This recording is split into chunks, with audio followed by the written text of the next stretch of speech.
বিসমিল্লাহির রহমানির রহিম। আমি সাইফুল ইসলাম শুরু করতে যাচ্ছি ওয়ার্ডপ্রেস থিম ডেভেলপমেন্ট পার্ট 5। তো আজকের পর্বে আমরা যে কাজগুলো করব সেটা হচ্ছে আমরা আমাদের পেজে একটা post.php ফাইল নিব এবং রিড মোর এর টোটাল কাস্টমাইজেশন আমরা আজকের টিউটোরিয়ালের মধ্যে দেখাবো। তো চলুন আমরা শুরু করি। আমাদের থিম ছিল প্রাইমারি এটা আমরা আমাদের এডিটরে ওপেন করব, ব্র্যাকেটস।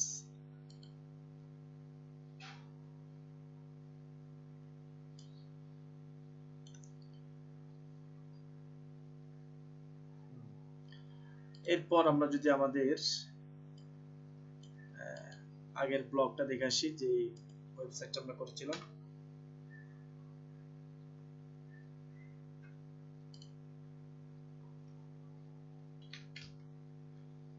লোকাল হোস্ট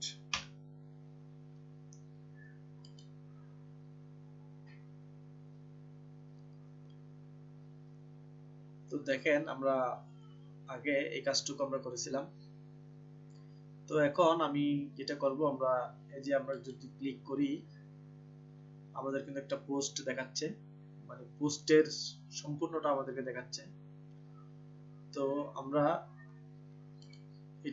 এটাকে প্রথমে করব। তো এখানে ক্লিক করলে আসলে আমাদের পোস্টের যে ফুল কন্টেন্ট সবগুলো দেখানোর কথা, তো সবগুলো কিন্তু এখন দেখাচ্ছে না আমাদেরকে। তো এই জন্য আমাদের যেটা করতে হবে, প্রথমে আমরা নিউ ফাইল,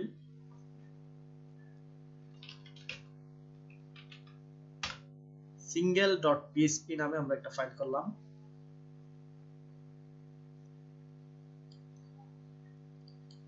তো এখন আমরা index.php এর যে কন্টেন্ট সবগুলা কপি করে আমরা সিঙ্গেলের মধ্যে দিয়ে দিব।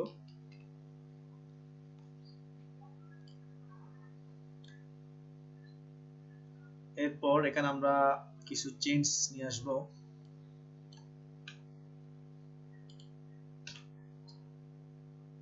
আমরা এখানে php the excerpt এটা না লিখে আমরা এখানে লিখব php the content।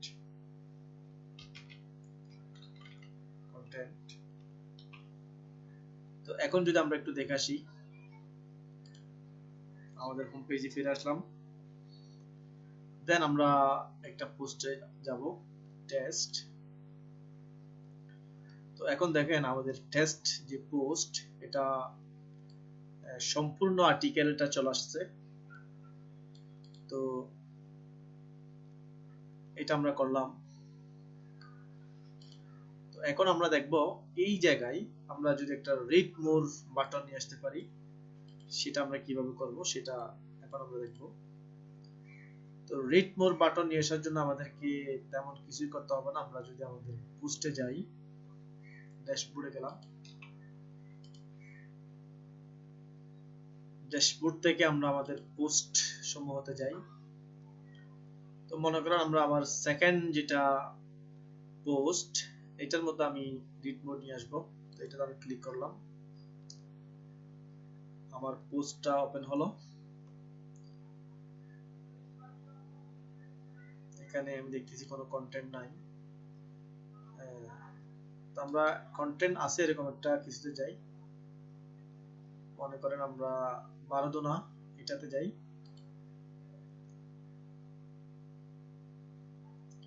আচ্ছা, আমরা চাচ্ছি প্রথম এই যে এক লাইন, এখানে আমরা কি দিব, রিড মোড দিব। প্রথম এই লাইনটার পরে আমরা রিড মোড দিব। তো এটা করার জন্য আমরা এখান থেকে ইনসার্ট রিড মোর ট্যাগ, তো এটা দেওয়ার কারণে কিন্তু রিড মোর এর যে অপশন সেটা চলে আসছে। এখন আমরা এটাকে আপডেট করব।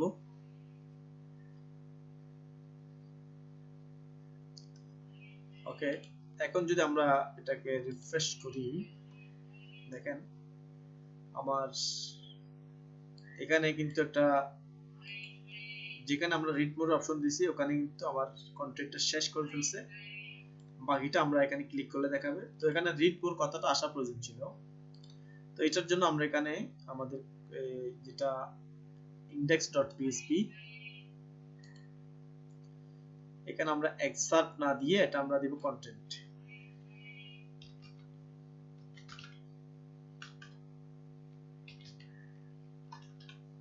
এটা আমরা দিয়ে দিলাম php the content। তো সেভ করলাম। তো এখন যদি আমরা দেখি, দেখেন এখানে মোর নামক একটা বাটন চলে আসছে। কেন আসলো? কারণ আমরা এখানে মোর এটা ইনসার্ট করেছি। এই যে শব্দের পরে আমরা মোরটা দিছি, ঠিক ওই শব্দের পরেই কিন্তু এখানে মোর বাটন চলে আসছে। এখন এখানে আমি যদি ক্লিক করি তখন আপনাকে সম্পূর্ণ পোস্টটা দেখাবে। তো দ্রুতভাবে আমি আরেকটা পোস্টে যাব, এই টেস্ট নামক পোস্টে যাব। তো এখানে যদি আমি এটাতে কিন্তু আমি মোর দিই নাই, এটা কি আমরা দিছি মোর দিই। তো এইভাবে করতে গেলে আসলে আমাদেরকে প্রত্যেকটা পোস্টে মোর দিতে হবে। তো ইউজারে কিন্তু প্রত্যেকটা পোস্টে মোর দেওয়া হয়তো খেয়াল থাকবে না, বা এটা হয় না স্বাভাবিকভাবে। তো এটাকে যদি আমরা আরো প্রাণবন্ত, আরো ডাইনামিক করতে চাই, তাহলে আমাদেরকে কিছু পন্থা অবলম্বন করতে হবে। তার আগে আমরা এটার আরেকটু কাস্টমাইজেশন দেখে নিই। মোর, এটা যে মোর লেখাটা ভালো লাগতেছে না, ডট ডট মোর শুধু। এখানে আমরা যদি লিখতে পারি রিড মোর অথবা কন্টিনিউ রিডিং, তখন আমাদেরকে যে কন্টেন্টের যে প্যারামিটার এর মধ্যে আমাদের লিখতে হবে ইনভার্টেড কমা দিয়ে আমরা যেটা চাই আমরা লিখবো, মনে করেন কন্টিনিউ রিডিং।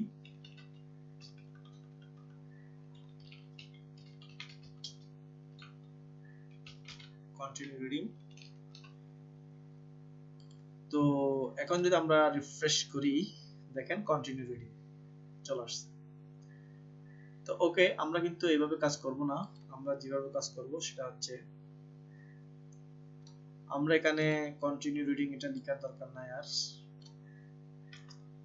তো আমরা এটা দি কন্টেন্ট না, এটা আমরা দি এক্সার্পটে লিখব। এক্সার্প এর আগে আমরা দিব একটা গেট, তারপর গেট দিয়ে যদি আমরা লিখি তখন এটাকে আমাদেরকে অবশ্যই ইকো করতে হবে, ইকো।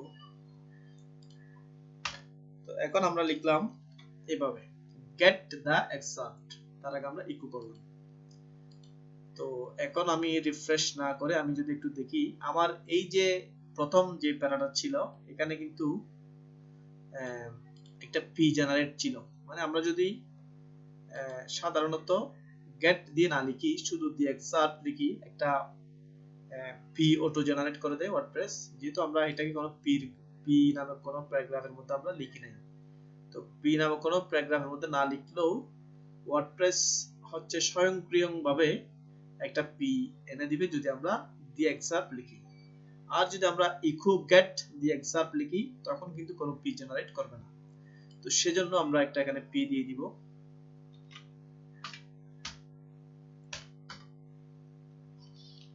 আমরা একটা পি ট্যাগের মধ্যে নিয়ে নিলাম, যেহেতু ওয়ার্ডপ্রেস স্বয়ংক্রিয়ভাবে কোনো পি জেনারেট করবে না। তো এখন আমরা যে কাজটা করব, কন্টিনিউ রিডিং আনার জন্য আমরা এখন এখানে নিচে লিখে দিব একটা ট্যাগ নিব। তো এখানে আমরা লিখে দিব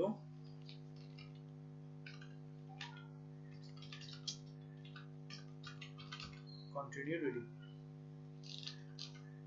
তো এখন যদি আমরা দেখি আমাদের পোস্টে, তো দেখেন এখন কন্টিনিউ রিডিং চলে আসছে, প্রত্যেকটা পোস্টেই কন্টিনিউ রিডিং চলে আসছে। তো আমাদের আর এই যে এই জিনিসটা দেওয়ার দরকার হবে না, ইনসার্ট মোড আর আমরা এটাকে আপডেট দিব।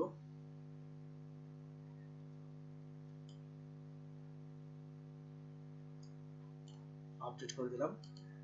এরপর আমরা এটাকে রিফ্রেশ করতেছি। তো দেখেন আমাদের প্রত্যেকটা পোস্টেই কিন্তু প্রথম কয়েক লাইন দেখিয়ে আমাদেরকে কন্টিনিউ রিডিং কথাটা দিচ্ছে। আমরা যখনই এখানে ক্লিক করব, কন্টিনিউ রিডিং এ ক্লিক করলে কিন্তু আমাদের পোস্ট চলে আসবে, কিন্তু এখন আমাদের কিছু কাজ বাকি আছে বিদায় আসতেছে না। তো দেখেন আমরা কন্টিনিউ রিডিং লেখাটা লিখছি, কিন্তু এই HREF হাইপার রেফারেল কি দিছি, দি নাই। তো এখানে আমরা দিব PHP the permalink sorry পার্মালিঙ্ক।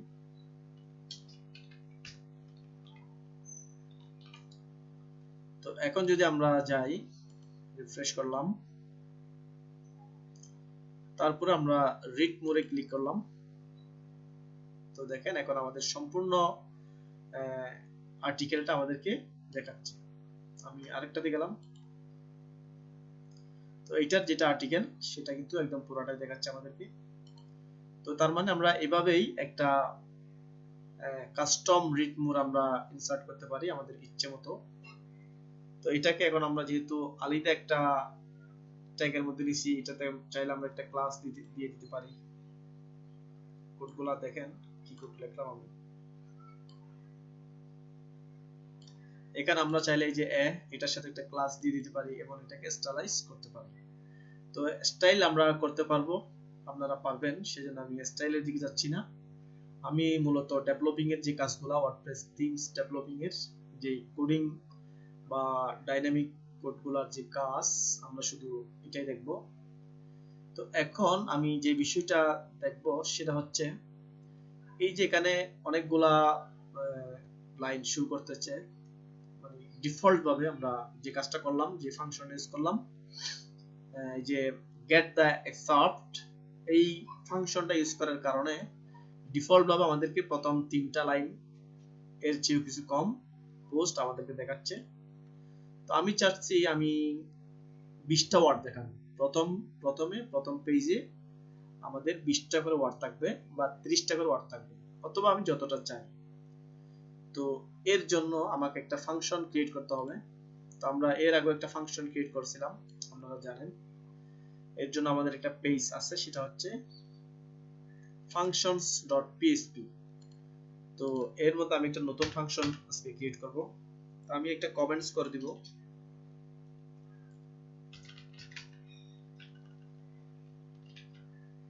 Custom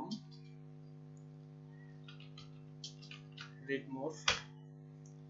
তো ফাংশন নেওয়ার জন্য আমরা জানি, আমরা লিখব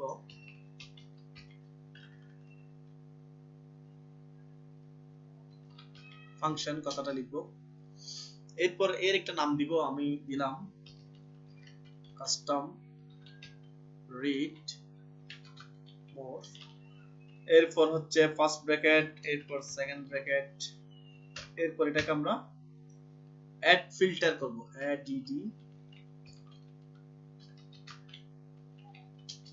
ফিল্টার। তো দেখেন এর আগের যে ফাংশনটা আমরা নিছিলাম, এটার আমরা দিছিলাম হচ্ছে অ্যাড অ্যাকশন, কিন্তু আজকের যে ফাংশনটা আমরা নিচ্ছি এটার আমরা দিচ্ছি অ্যাড ফিল্টার। তার মানে এটা অ্যাড অ্যাকশন না হয়ে এটা অ্যাড ফিল্টার হবে। তো অ্যাড অ্যাকশন বা অ্যাড ফিল্টারের দুইটা অংশ থাকবে ইনভার্টেড কমার মধ্যে, এইভাবে ফরম্যাটটা। তো এরপর আমরা সেকেন্ড যে ইনভার্টেড, এর মধ্যে আমরা আমাদের ফাংশনের নামটা দিয়ে দিব, আর ফাংশনের নামটা আমরা দিয়ে দিলাম, এটাতে আমরা স্পেস দিব না এই জায়গায়। এরপর আমরা এখানে লিখে দিব আমরা কি করতে যাচ্ছি, আমাদের এক্সার্ট লেন্থ নির্ধারণ করে দিতে চাচ্ছি। আমরা লিখব এক্সার্ট লেন্থ,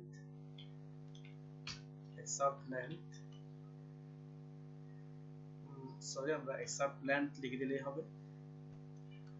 তারপরে আমরা এখানে দিয়ে দিব রিটার্ন ভ্যালু। রিটার্ন আমরা কতটা ওয়ার্ড চাচ্ছি, তো মনে করেন আমরা চাই 30টা ওয়ার্ড শো করুক। তো এখন আমরা একটা ফাংশন নিয়ে ফেললাম। এখন যদি আমরা একটু রিফ্রেশ করি আমাদের পেজে, রিফ্রেশ করি, দেখেন এখন কিন্তু আমাকে প্রথম 30টা ওয়ার্ড শো করতেছে আমাদের পেজে। প্রত্যেকটা পোস্টের একই অবস্থা। তো এইভাবে আমরা যতটা নির্ধারণ করে দিব, মনে করেন আমি চাচ্ছি প্রথম 10টা ওয়ার্ড শো করবে 10। এরপরে আমরা যদি রিফ্রেশ করি তাহলে দেখেন প্রথম 10টা ওয়ার্ডই শো করতেছে, প্রথম 10টা ওয়ার্ড। তো এভাবেই আমরা একটা পোস্টে কন্টিনিউ রিডিং বা রিড মোর বাটন আমাদের ইচ্ছা অনুযায়ী নিয়ে আসতে পারি, এবং এটাকে আমরা চাইলে কাস্টমাইজ স্টাইল দিতে পারি আমাদের স্টাইল সিএসএস এর মাধ্যমে। এরপর আমরা আরো দেখলাম আমরা কিভাবে একটা পোস্ট সিঙ্গেল পেজে দেখাবে। এই যে আমি এখানে ক্লিক করলে সিঙ্গেল পেজে দেখাচ্ছে। এটা কেন দেখাচ্ছে? কারণ আমরা একটা ফাইল ক্রিয়েট করেছি যেটার নাম হচ্ছে single.php, এবং এই single.php তে যেহেতু সম্পূর্ণ পোস্টটা দেখাবে সেজন্য আমরা এখানে করে দিব দি কন্টেন্ট। হ্যাঁ, এখানে দি এক্সার্ট থাকবে না, কারণ এক্সার্ট থাকলে সব সময় পোস্টের প্রথম কয়েক লাইন দেখাবে, বাকিটা দেখাবে না। তো এই জন্য আমরা এখানে কন্টেন্ট করে দিলাম যাতে সম্পূর্ণ কন্টেন্টটা দেখাই। তো আজকের টিউটোরিয়াল এখানেই সমাপ্ত। প্র্যাকটিস করবেন আপনারা। প্র্যাকটিস করার পরে আপনাদের প্রবলেম আমাদেরকে জানাবেন আমাদের পেজের মাধ্যমে আপনারা জানাবেন। আমাদের পেজের ঠিকানা facebook.com/cbangla। তো আপনারা দেখি অনেকেই আমাকে ইনবক্সে যোগাযোগ করেন। আসলে ইনবক্সে যোগাযোগ করলে সবার আনসার দেওয়াটা অনেক কঠিন হয়ে দাঁড়ায়, যার কারণে আপনারা গ্রুপেই পোস্ট করবেন। তাহলে আমি গ্রুপে আনসার দিয়ে দিলে সবাই একসাথে পেয়ে যাবেন। এই বলে আমি আজকের টিউটোরিয়াল এখানে সমাপ্ত ঘোষণা করছি। এর পরবর্তী টিউটোরিয়াল দেখার আমন্ত্রণ জানাচ্ছি। আল্লাহ হাফেজ।